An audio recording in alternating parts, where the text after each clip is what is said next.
Batata, ba maman, bandeko, waboni. Mbote na bino. Pe boye malamu na spécial fin de l'année 2022. Ma bonne année 2023. Nazali, mwana ya mama Christine Kalanga Patrick Chimanga. Nalobi ete esengeli naya kopesa bino ba merci. Pona ba soutien na bino. Pona bolingo na bino pe confiance na bino epa na biso maison ya média mayangani na politique. Pona ba conseil na bino. Pona ba encouragement na bino. Mpamba te.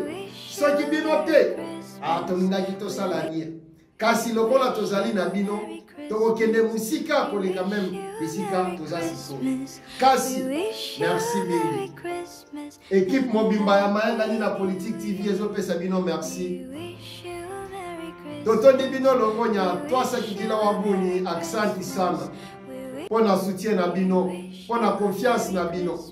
Biso lokola bana musala na bino. Tokokoba toujours na kosala na bino musala. Kolukele bino ba information asile. Pour mettre sure que vous allez être fiable, et na source fiable. Pe koyako diffuser les bino yango to manuel les bino yango to pesa bino yango. Alors, boyambaki biso na 2022 ko banda janvier puis décembre. Merci na bino. Zamba batela bino, zamba sunga bino, zamba fongolela bino bazela bisika ezalaki ya kokangama. Zamba pambola bino na ba activité na bino nyonso to ba secteur nyonso to bozali. Biso na mayangani na politique TV lokola maison ya média bilo na biso ezali positif. Ezali normalement ndenge to banda ko zilela yango te to banda ko target 95% to 100%. Kasi to sali 65%, 65% sur 100.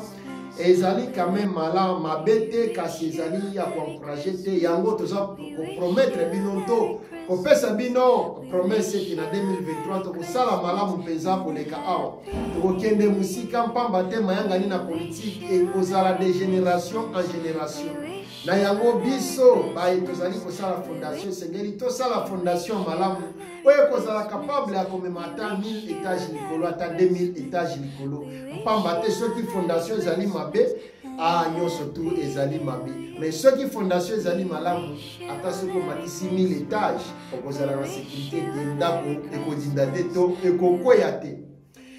Batata bamama bandeko waboli, joyeux Noël, bonne année, Merry Christmas to you and Happy New Year to you, to everyone around the world, everyone who was supporting us or who is still supporting us, everyone who was watching us or still watching us.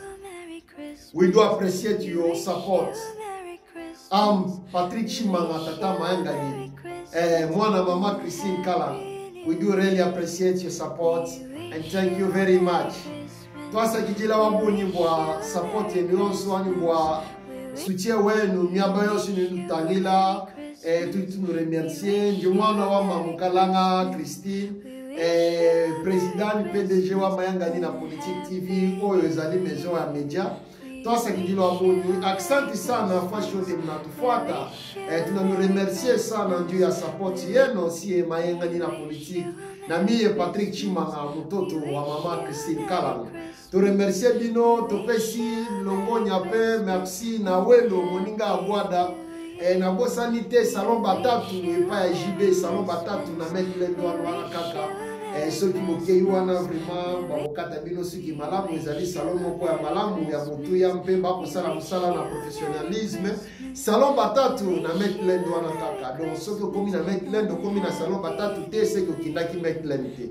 Mbote na yo mama Karine na ba famille nyonso tu ba mama nyonso tu na salon batatu babote na bino ba joyeux Noël pe Merry Christmas epa na bino na bosanité pichu agwada donc asa bongola mai na vinyo na bosanité papa David ba joyeux Noël pe Merry Christmas et puis Happy New Year epa na bino na basi ete ngai na bino tokomona na lisusu na 2023 pona ane oto suki awa mpe na kena lombangu na kotike ya bino na maboko ya ingénieur na biso mpe zamba bati na bino bozo swe na bino moko. Merci beaucoup. Goodbye.